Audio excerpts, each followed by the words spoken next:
नमस्कार बच्चों।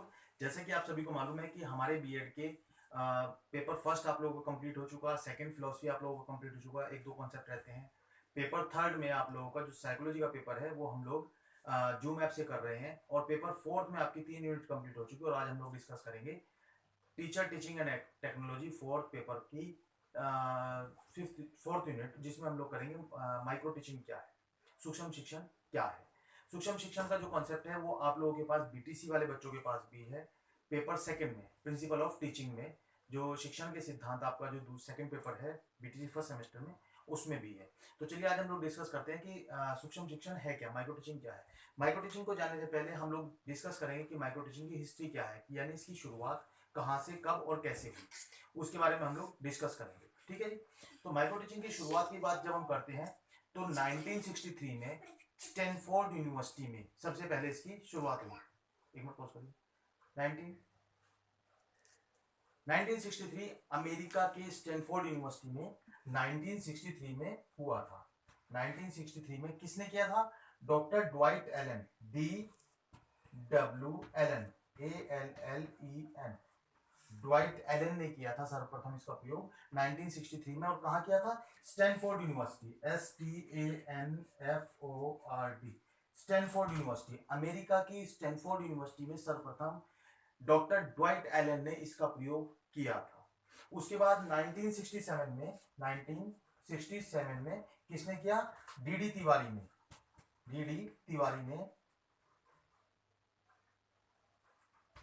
ने, कहां पर किया था?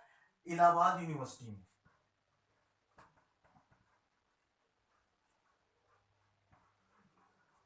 इलाहाबाद यूनिवर्सिटी में।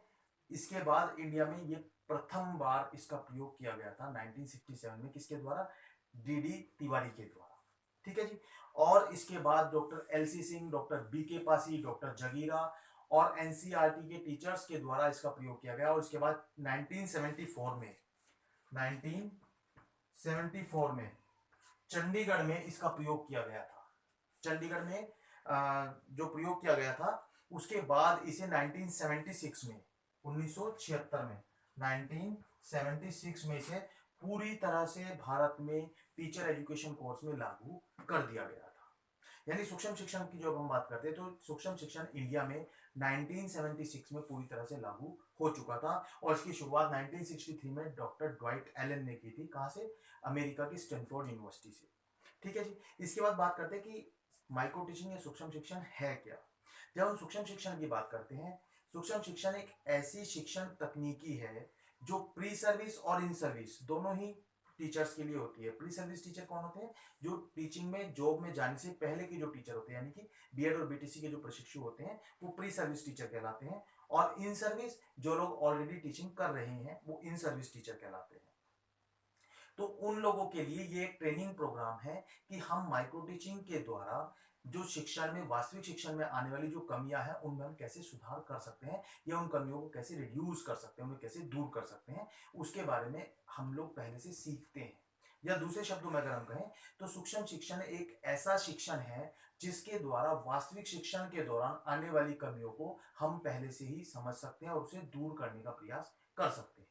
अब सूक्ष्म शिक्षण में करते क्या है? सूक्ष्म शिक्षण एक ऐसी तकनीकी है, एक ऐसी विधि है, एक ऐसी टीचिंग है, ऐसा शिक्षण है जिसमें हम कक्षा में आ, ऐसी परिस्थितियों का निर्माण करते हैं जैसे वास्तविक शिक्षण चल रहा हो। और उसमें क्या करते हैं, जैसे बीएड या बीटीसी के प्रशिक्षुओं को जब माइक्रो टीचिंग कराई जाती है तो उस दौरान क्या किया जाता है कि अपनी ही क्लास के बच्चों को एक कक्षा में 10 से 12 बच्चों का ग्रुप बना दिया जाता है, 8-10 बच्चों का, 12 बच्चों का ग्रुप बना दिया जाता है। और उन्हें एक एक सुपरवाइजर मिल जाता है जो उनकी टीचिंग को ऑब्जर्व करते हैं। और उन 12 में से कोई एक बच्चा उठेगा और वो बच्चा अपने लेसन प्लान को, अपना एक एक कौशल एक एक समय में उसके अंदर विकसित करने के लिए वो एक एक लेसन प्लान तैयार करेगा और अपने ऑब्जर्वर को दे देगा। और उसके बाद वो जाकर अपना शिक्षण कार्य करेगा और उसी के आधार पर उसके अंदर की जो स्किल है वो डेवलप करने का प्रयास किया जाता है।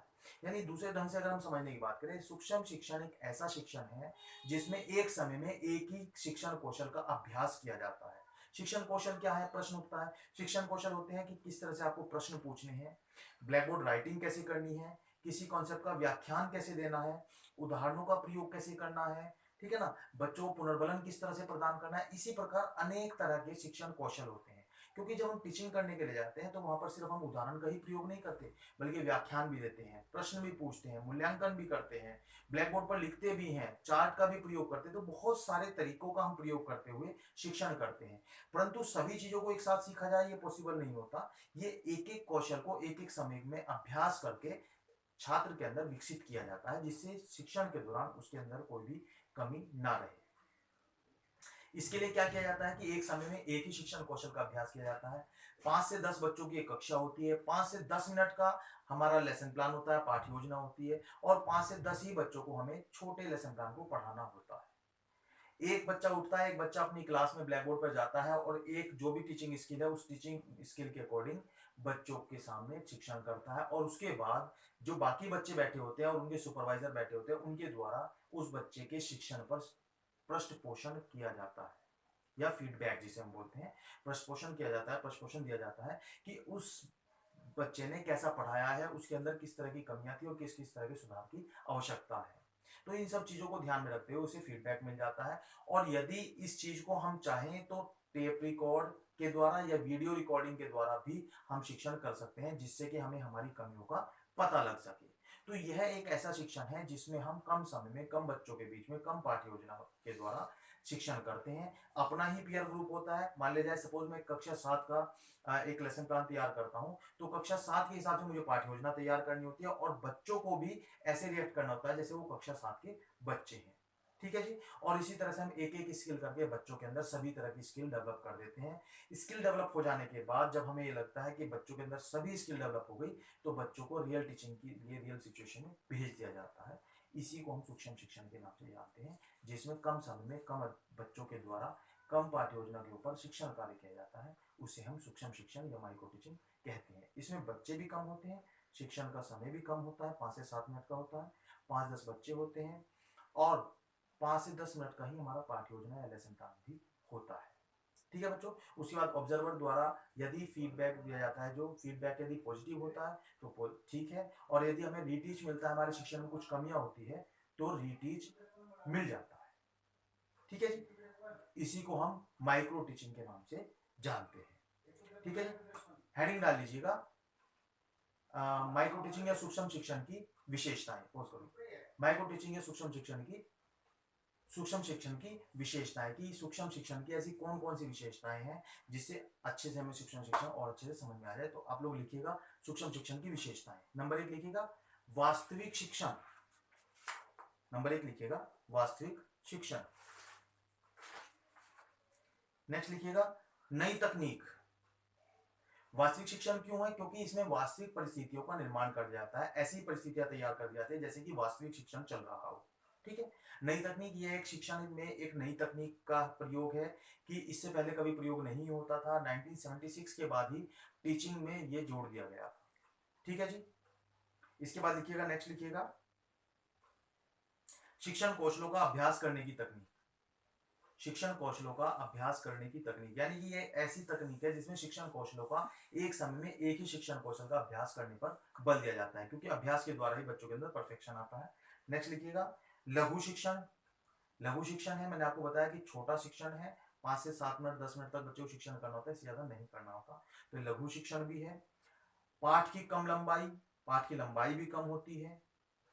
पाठ की जो लंबाई होती है वो भी 5 से 7 मिनट का हमारा लेसन होता है। नेक्स्ट लिखिएगा छात्रों की कम संख्या। इसमें छात्रों की संख्या जो होती है वो भी कम होती है, क्योंकि 5 से 10 बच्चे ही क्लास में बैठे होते हैं और उन्हीं के साथ हमें शिक्षण कार्य करना होता है।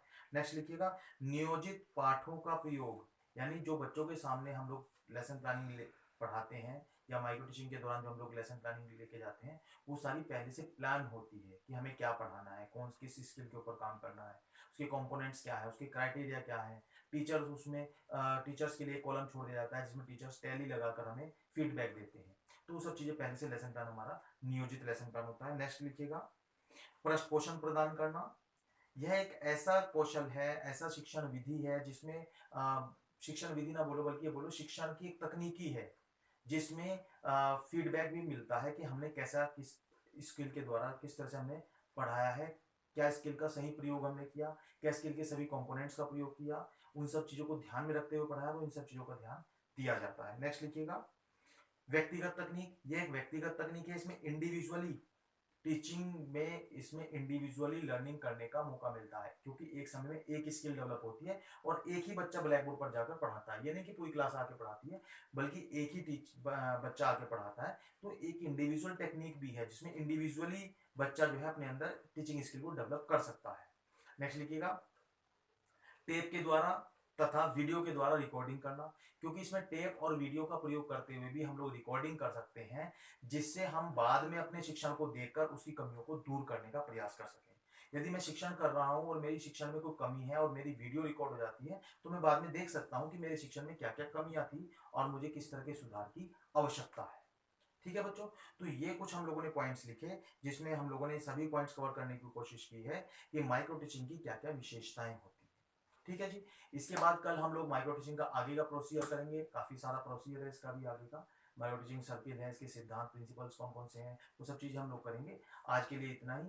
आज हम लोगों ने माइक्रो टीचिंग का क्या हिस्ट्री क्या थी वो हम लोगों ने की। वेरी मोस्ट इंपॉर्टेंट कॉन्सेप्ट है, आपके दोनों टीचिंग सब्जेक्ट को कवर करेगा। आपके दोनों टीचिंग सब्जेक्ट, चाहे वो इंग्लिश हो, हिंदी हो, एसएसटी हो, कॉमर्स हो, मैथ्स हो, साइंस हो, कोई भी हो, सभी विषयों में आता है ये माइक्रो टीचिंग। और दूसरा इसके साथ साथ आपका टेक्नोलॉजी के विषय में भी आता है, तो वेरी मोस्ट इंपॉर्टेंट है। और इसके साथ साथ यदि आप यूपी टेट, सी टेट या अन्य किसी भी टेट की तैयारी कर रहे हो, टीचर एजुकेशन कोर्स की तैयारी कर रहे हो, सभी के पॉइंट ऑफ व्यू से वेरी मोस्ट इंपॉर्टेंट कॉन्सेप्ट है। ठीक है जी, तो अच्छे से तैयार कीजिएगा। कोई यदि प्रॉब्लम हो तो आप लोग मुझे व्हाट्सएप पे या वीडियो पर पूछ सकते हैं। बहुत बहुत धन्यवाद, बहुत बहुत शुक्रिया।